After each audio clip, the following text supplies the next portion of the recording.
Sorry,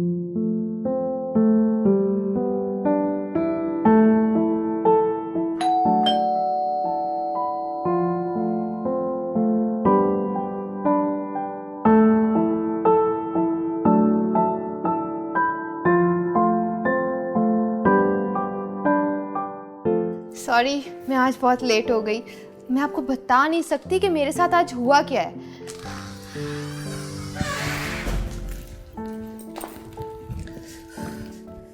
मुझे बहुत प्यास लग रही है, एक गिलास पानी मिलेगा प्लीज?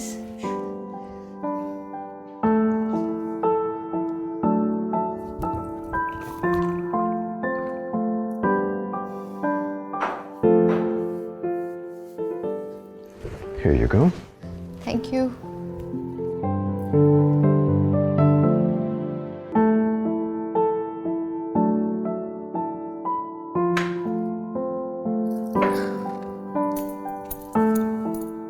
अच्छा, तो मेरे लेट आने पर इस बेल्ट से सजा देने वाले थे आप मुझे? आज क्या हुआ, आप 25 मिनट लेट हुई हैं। आपको मालूम है मैं पिछले दिनों इस्लामाबाद गई हुई थी। आज लाहौर आते हुए सोचा कि जीटी रोड देखे हुए काफ़ी अरसा हो गया है, तो ड्राइवर से कहा कि जीटी रोड से चलते हैं। सफ़र बहुत अच्छा गुजर रहा था। हम लाहौर पहुंचने ही वाले थे कि तकरीबन 200 फुट के फासले पे हमें कुत्ता नज़र आया। वो जीटी रोड को क्रॉस करने की कोशिश कर रहा था, जो शाम के रश में नामुमकिन था। एक गाड़ी ने उसे टक्कर मारी और वो रोड के दरमियान जा गिरा। इसी तरह फिर दूसरी गाड़ी ने टक्कर मारी और फिर तीसरी गाड़ी ने। ये एक खौफनाक मंजर था। ऐसा लग रहा था कि गाड़ियाँ कुत्ते को फुटबॉल समझकर खेल रही हैं। मुझे तो लगा था कि वो मर गया, लेकिन वो जिंदा था। मैं ड्राइवर पर चिल्लाई कि गाड़ी रोको, लेकिन उसने भी कहा कि इतने रश में गाड़ी रोकना नामुमकिन है। ड्राइवर की जगह अगर आप होते तो आपने लाजमन गाड़ी रोक देनी थी। नहीं, मैं गाड़ी ना रोकता। आप गाड़ी ना रोकते? नहीं, मैं गाड़ी ना रोकता, क्योंकि उस वक्त में मैं उस कुत्ते के लिए कुछ ना कर पाता। वो पहले ही तकरीबन मर चुका था। हाँ, मुझे भी वैसे ही दुख होता जैसे आपको है, लेकिन गाड़ी मैंने भी नहीं रोकनी थी। लेकिन आप जानबूझकर देर से आई हैं। क्या मतलब? मैं जानबूझकर देर से क्यों आऊंगी? शायद मुझे अपना इंतजार करवाना चाहती हैं। शायद आप कुछ साबित करना चाहती हैं। अगर ऐसा है तो हम इसे डिस्कस कर सकते हैं। लगता है आप कुछ और कहना चाहते हैं, लेकिन कह नहीं पा रहे। मिस अमल, क्या आपको मुझ पे कोई गुस्सा है? अगर ऐसा है तो हमें इस पे बात कर लेनी चाहिए। बल्कि हमें शायद इस पर भी बात करनी चाहिए कि अब ये थेरेपीज आपके लिए फ़ायदेमंद हैं या नुकसानदेह। मुझे लग रहा है कि आप मुझे इस थेरेपी से निकालना चाह रहे हैं। आपने मेरी मोहब्बत का इनकार किया।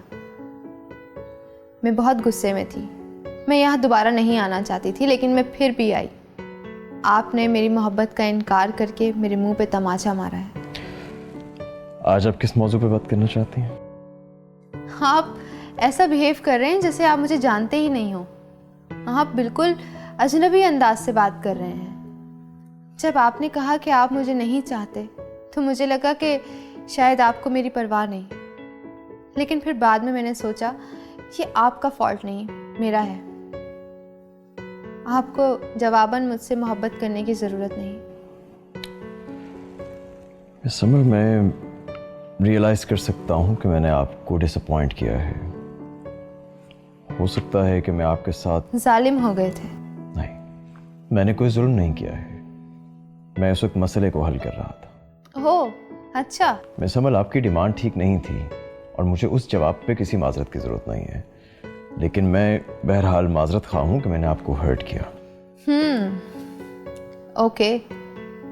ए, आपकी माजरत मैंने कबूल की। बी, आपका जवाब सच्चा नहीं था।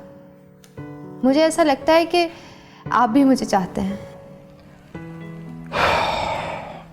Miss Amal, just listen to yourself.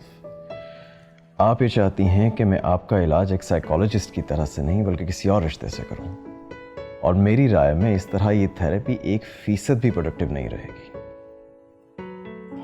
ऐसा लगता है कि अब आप मुझे अपना थेरेपिस्ट समझते ही नहीं हैं, और ये मेरी प्रोफेशनल राय है कि इस थेरेपी को इस तरह जारी नहीं रहना चाहिए। क्या मैं आपकी पहली मरीज़ हूँ जो आपकी मोहब्बत में मुब्तला हो गई? आप पिछले 10 साल से थेरेपिस्ट हैं। आपको तो बेहतर पता होना चाहिए कि ऐसे मसले में क्या करना चाहिए। आप इस मसले को बेहतर तरीके से डील करें। आप इसलिए एक थेरेपिस्ट के तौर पर ये केस बंद करना चाह रहे हैं क्योंकि मुझे लगता है आप भी मुझसे मोहब्बत में मुब्तला हैं। देखिए मिस अमल, मैं ये थेरेपी इसलिए कंटिन्यू नहीं करना चाह रहा क्योंकि बहुत सारी बाउंड्रीज पहले ही क्रॉस हो चुकी हैं। आप खुद बाउंड्रीज क्रॉस करके ये साबित कर चुकी हैं कि अब आप मेरी पेशेंट नहीं रही। तो फिर क्या हुआ?